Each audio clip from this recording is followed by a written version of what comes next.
Hey everyone, welcome to another episode of Science Man Says. This week we'll be talking about something a little different to normal. Instead of looking at a new invention in the field of chemistry, we'll be looking at ancient Roman concrete. And I'll be explaining the advantages it has over modern concrete, under certain conditions. First, I need to explain how modern concrete is made. It's a very precise mixture of a very diverse range of ingredients, which include sand, iron slag, quartz, lime, chalk, shale and clay. These items are all crushed up into a fine powder and then heated in a furnace at around 2700 degrees Fahrenheit to remove carbon dioxide and any excess water or moisture. And this gives us small stone marbles called clinkers. These clinkers are then cooled and crushed, and that gives us modern cement mix. And modern cement mix basically consists of four main compounds: tricalcium silicate, dicalcium silicate, tricalcium aluminate, and tetracalcium aluminiferrite. For the purpose of simplicity, we'll only be going through tricalcium silicate and dicalcium silicate. They make up around 70% of the cement powder itself. They play a really big part in the rigidity of the concrete itself, the hardness of the concrete. Modern Portland cement is made up of around 10 to 15% cement, which is the binding compound I've just been talking about, as well as 60 to 70% of aggregate, which is the stones and the pebbles that give the concrete its rigidity, as well as 10 to 15% of water, which is used to activate the cement binder. Looking at this equation, we can see that tricalcium silicate, once mixed with water, gives us a crystal called calcium silicate hydrate, and it's called that. Looking further at how concrete is made, we can see that tricalcium silicate is mixed with water and over the course of a few days gives us a crystal containing calcium, silicon and water, abbreviated to CSH. We also get a small amount of a different simpler calcium hydroxide crystal called portlandite. Similarly, dicalcium silicate reacts much in the same way, but it takes a few weeks for the reaction to complete. The issue is with the reaction that we actually add far too much water, and that's to help the concrete pour and mold easier. Looking at this small diagram, you can see crystals forming very quickly around the cement and the aggregate, because the crystals grow faster if there are neighbouring crystals there already to grow off of. So this reaction is going to get quicker and quicker over time, up to a certain point.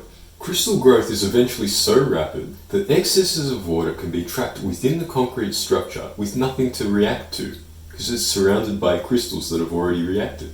So we end up with so many voids or pores in the concrete that around 20% is actually empty space. As it also turns out, water can actually very quickly dissolve portlandite within a few years. So that leads to the voids in the structure getting even larger. Keeping this in mind, we can imagine concrete in a marine environment. And it's pretty easy to understand that constant exposure to water breaks down this portlandite side product, and it really weakens the concrete structure itself, which can only happen in a few years if the concrete is completely and constantly submerged in water.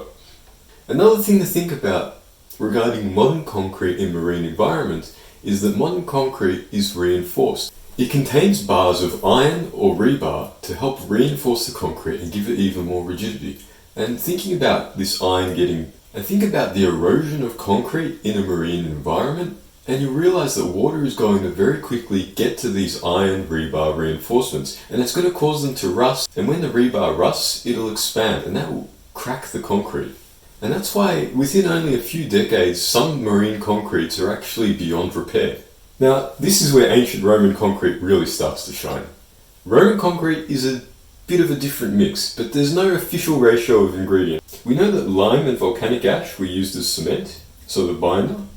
We know that volcanic rocks and terracotta shards were used as aggregate to provide rigidity, and seawater was usually used to make these structures, because in a marine environment it's freely available. The reaction that occurs is a little bit different to modern concrete, and it's easy to explain if I break the reaction down to smaller parts. The orthosilicate molecule, so SiO4, reacting with water gives us orthosilic acid, which is also called a poloxant, which is one key ingredient in our reaction. Meanwhile, our lime molecule is also reacting with water, turning into portlandite, which is the same as what we get in our modern concrete equation. So if we mix our orthosilic acid, or our silica poloxant, and portlandite together, we end up with a calcium silicate hydrate crystal, just like with our modern concrete. But the thing is, with Roman concrete, because the components within the concrete weren't exactly controlled, we're actually going to get a lot of variation in the calcium silicate hydrate crystals that are produced. So this reaction isn't exactly accurate, but it's more of a guide to show what's happening. Keeping those impurities in mind, we have to take a further look at the crystal structures that I've been talking about. And that's to work out what exactly makes Roman concrete so strong. Taking a closer look at the calcium silicate hydrate, we can see flat, layered crystals that comprise of tetrahedral or pyramid-shaped orthosilicate molecules bonded to calcium atoms. And so as I've mentioned, this is present in both our modern concrete and our Roman concrete. But what we also have purely in our ancient concrete is a special crystal called philipsite, which is there because of all the volcanic materials that we're using. So philipsite is actually able to propagate and grow further given the correct conditions and given that it's exposed and has access to free-floating ions. The issue is that the crystal structure of philipsite is very large and uniform in shape compared to calcium silicate hydrate. So there's no layering. So you can see it's a very large uniform shape compared to our layered calcium silicate hydrate crystal. Because of this, it's kind of incompatible with the other crystals present. But our final crystal solves this problem. It's called aluminous tuberomite, and it grows in environments that are high in aluminium. And as you can see, it has a similar structure to both our previous crystals. So it has a large uniform shape, very similar to philipsite, but it also has layers, just like our calcium silicate hydrate.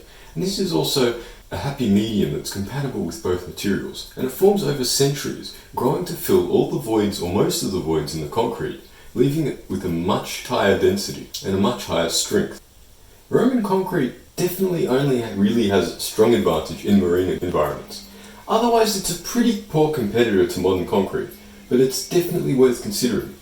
Another good thing to keep in mind is that Roman concrete was made with locally available materials, so transport costs were lower, and they didn't have to put these materials through a high temperature furnace, so there was a much lower carbon footprint made, compared to modern concrete, which involves importing pure and high quality materials from around the world, crushing these materials, and then putting them through a furnace for a few hours.